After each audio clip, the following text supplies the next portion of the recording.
ಕಾಪಾಡುವ ದೇವರು. ಜೇಷಾಮ್ ಜಬದೊರೆ. ಅಧ್ಯಾಯ 2. ಕರ್ತನು ನೀನು ಹೋಗುವಾಗಲೂ ಬರುವಾಗಲೂ ನಿನ್ನನ್ನು ಕಾಪಾಡುತ್ತಾನೆ. ಕೀರ್ತನೆ 121:8. ಕರ್ತನು ನಮ್ಮನ್ನು ಕಾಯುವನು.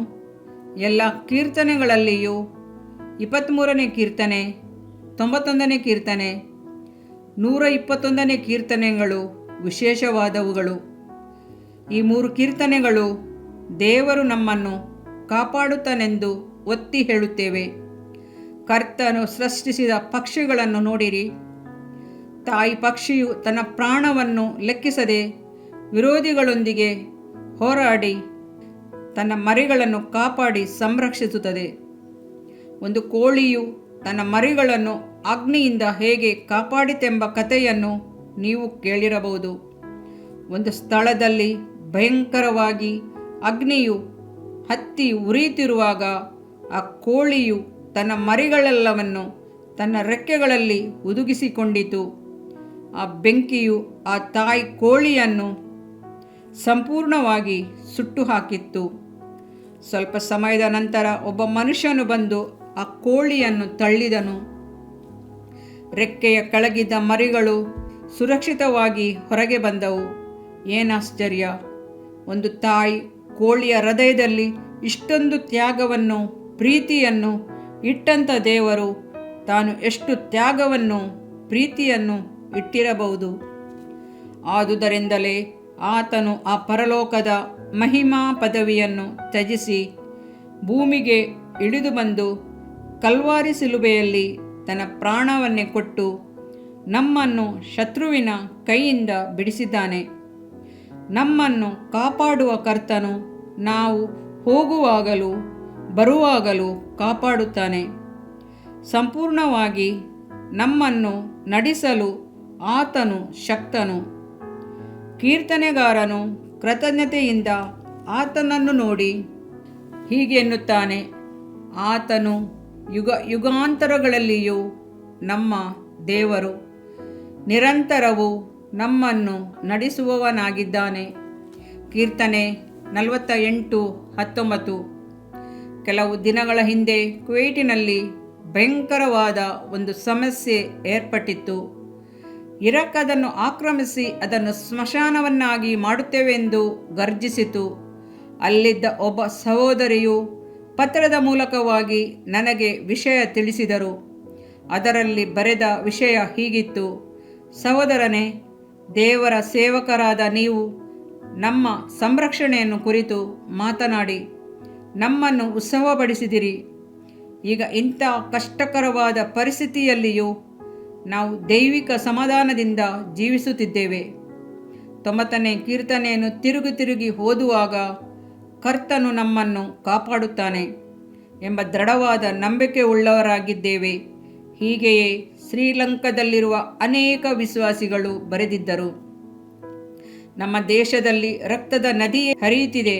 ಈ ಸಮಯದಲ್ಲಿಯೂ ಕೂಡ ಕರ್ತನ ಮಕ್ಕಳಾಗಿರುವ ನಮ್ಮನ್ನು ಕಾಪಾಡಲು ಆತನು ಕೃಪೆಯುಳ್ಳವನಾಗಿದ್ದಾನೆ. ನಮ್ಮ ಸುತ್ತಲಿರುವ ಜನರು ಮರಣ ಭಯದಿಂದ ನಡುಗುತ್ತಿದ್ದಾರೆ. ಆದರೆ ನಮಗಾದರೂ ದೇವರು ನಮ್ಮನ್ನು ಕಾಪಾಡುತ್ತಾನೆ ಎಂಬ ದೃಢ ವಿಶ್ವಾಸವಿದೆ ಎಂದು ಬರೆದಿದ್ದರು.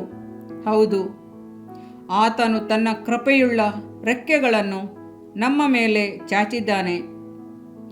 ನಾವು ಉಳಿದಿರುವುದು ಯೆಹೋವನ ಕರುಣೆಯೇ. ಪ್ರಲಾಪ 3:22.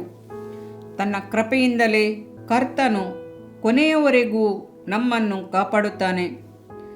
ಯೇಸು ಹೇಳಿದ್ದು: ನಿಮ್ಮ ತಲೆ ಕೂದಲುಗಳು ಸಹ ಎಲ್ಲವೂ ಎಣಿಕೆಯಾಗಿವೆ. ಹೆದರಬೇಡಿರಿ, ಬಹಳ ಗುಬ್ಬಿಗಳಿಗಿಂತ ನೀವು ಹೆಚ್ಚಿನವರು. ಲೂಕ 12:7. ನಿಮ್ಮ ಚಿಂತೆಯನ್ನೆಲ್ಲ ಆತನ ಮೇಲೆ ಹಾಕಿರಿ, ಆತನು ನಿಮಗೋಸ್ಕರ ಚಿಂತಿಸುತ್ತಾನೆ. ಪೇತ್ರ 5:7. ಇದರಿಂದ ನಿನ್ನ ದೇಹಕ್ಕೆ ಆರೋಗ್ಯವು, ಎಲುಬುಗಳಿಗೆ ಸಾರವು ಉಂಟಾಗುವವು. ಜ್ಞಾನೋಕ್ತಿಗಳು 3ನೇ ಅಧ್ಯಾಯ 8ನೇ ವಾಕ್ಯ. ಪ್ರಿಯ ವೀಕ್ಷಕರೇ ಮತ್ತು ಕರ್ತನಲ್ಲಿ ಸಹೋದರ ಸಹೋದರಿಯರೇ, ನೀವು ನಮ್ಮ ಈ ಕಾರ್ಯಕ್ರಮವನ್ನ ವೀಕ್ಷಿಸಿದ್ದಕ್ಕಾಗಿ ದೇವರ ನಾಮದಲ್ಲಿ ನಿಮಗೆ ವಂದನೆಗಳು. ದೇವರ ವಾಕ್ಯವು ನಮ್ಮ ಎಲುಬಿಗೆ ಬಲವೂ ಸಾರವೂ ಆಗಿದೆ ಎಂದು ಸತ್ಯವೇದವು ಹೇಳುವಂತೆ ಈ ಕಾರ್ಯಕ್ರಮವು ನಿಮಗೆ ಆಶೀರ್ವಾದಕರವಾಗಿದೆ ಎಂದು ನಂಬುತ್ತೇವೆ. ಪ್ರಿಯ ವೀಕ್ಷಕರೇ, ನಮ್ಮ ಈ ಸೇವೆಗಾಗಿ ಪ್ರಾರ್ಥಿಸಿರಿ ಮತ್ತು ಎಲ್ಲಾ ಕಾರ್ಯಕ್ರಮಗಳನ್ನ ಇತರರೊಂದಿಗೆ ಶೇರ್ ಮಾಡಿರಿ. ಅದೇ ರೀತಿಯಾಗಿ ನಮ್ಮ ಈ ಯೂಟ್ಯೂಬ್ ಚಾನೆಲ್ ಅನ್ನು ಸಬ್ಸ್ಕ್ರೈಬ್ ಮಾಡಿರಿ ಹಾಗೂ ಲೈಕ್ ಮಾಡಿ. ನಿಮ್ಮ ಅನಿಸಿಕೆಗಳನ್ನು ಕಮೆಂಟ್ ಬಾಕ್ಸ್ನಲ್ಲಿ ನಮಗೆ ತಿಳಿಯಪಡಿಸಿ. ನಮ್ಮ ಸಂಖ್ಯೆ 7022104605. ಈ ಸಂಖ್ಯೆಗೆ ಕರೆ ಮಾಡಿರಿ. ಒಬ್ಬ ಪಾಪಿಯ ಪ್ರಾರ್ಥನೆ. ಯೇಸುವನ್ನು ರಕ್ಷಕನಾಗಿ ಅಂಗೀಕರಿಸಲು ಮಾಡಬೇಕಾದ ಪ್ರಾರ್ಥನೆ. ಪ್ರಿಯ ಪರಲೋಕದ ತಂದೆಯೇ, ಯೇಸುವಿನ ಹೆಸರಿನಲ್ಲಿ ನಾನು ನಿನ್ನ ಬಳಿಗೆ ಬಂದಿದ್ದೇನೆ.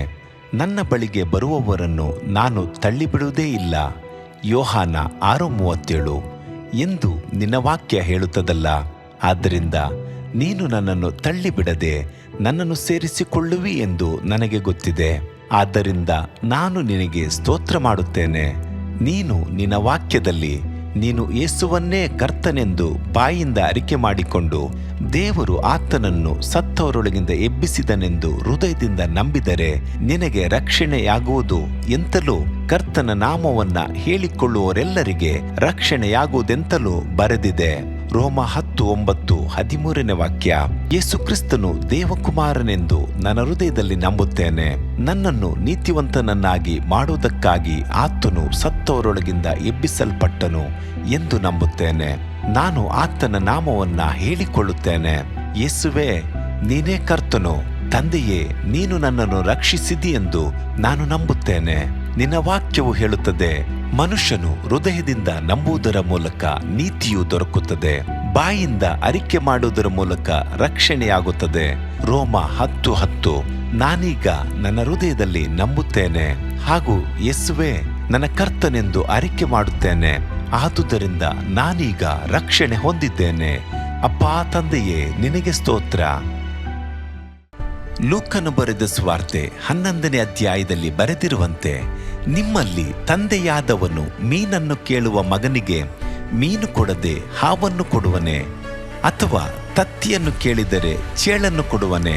ಹಾಗಾದರೆ ಕೆಟ್ಟವರಾದ ನೀವು ನಿಮ್ಮ ಮಕ್ಕಳಿಗೆ ಒಳ್ಳೆ ಪದಾರ್ಥಗಳನ್ನ ಕೊಡಬಲ್ಲವರಾದರೆ ಪರಲೋಕದಲ್ಲಿರುವ ನಿಮ್ಮ ತಂದೆಯು ತನ್ನನ್ನು ಬೇಡಿಕೊಳ್ಳುವವರಿಗೆ ಎಷ್ಟೋ ಹೆಚ್ಚಾಗಿ ಪವಿತ್ರಾತ್ಮ ವರವನ್ನ ಕೊಡುವವನಲ್ಲವೇ ಅಂದನು.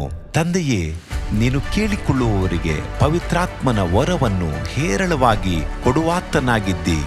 ಆದ್ದರಿಂದ ನನ್ನ ಮೇಲೆಯೂ ನಿನ್ನ ಆತ್ಮನನ್ನು ಸುರಿಸಬೇಕಾಗಿ ಬೇಡಿಕೊಳ್ಳುತ್ತೇನೆ. ಕೀರ್ತನೆ 81:10 ಬರೆದಿದೆ, ಅಗಲವಾಗಿ ಬಾಯಿದೆರೆಯಿರಿ, ಅದನ್ನು ತುಂಬಿಸುವೆನು.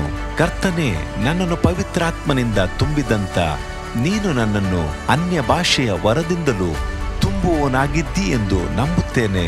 ಅದರಂತೆ ನಾನು ನನ್ನ ಬಾಯಿಯನ್ನು ತೆರೆದು ನಿನ್ನ ಸ್ತೋತ್ರ ಮಾಡುವಾಗ ಅನ್ಯ ಭಾಷೆಯ ಅಭಿಷೇಕದಿಂದ ನನ್ನನ್ನು ತುಂಬುವವನಾಗಿದ್ದಿ ಎಂದು ನಂಬುತ್ತೇನೆ. ಈಗ ನೀವು ನಿಮ್ಮ ಬಾಯಿಯನ್ನು ತೆರೆದು ಮಾತನಾಡುವಾಗ ಪವಿತ್ರಾತ್ಮನು ನಿಮ್ಮ ಬಾಯಿಯನ್ನು ತನ್ನ ಭಾಷೆಯಿಂದ ತುಂಬುವವನಾಗಿದ್ದಾನೆ. ಇದು ದೇವರ ಭಾಷೆಯಾಗಿದೆ.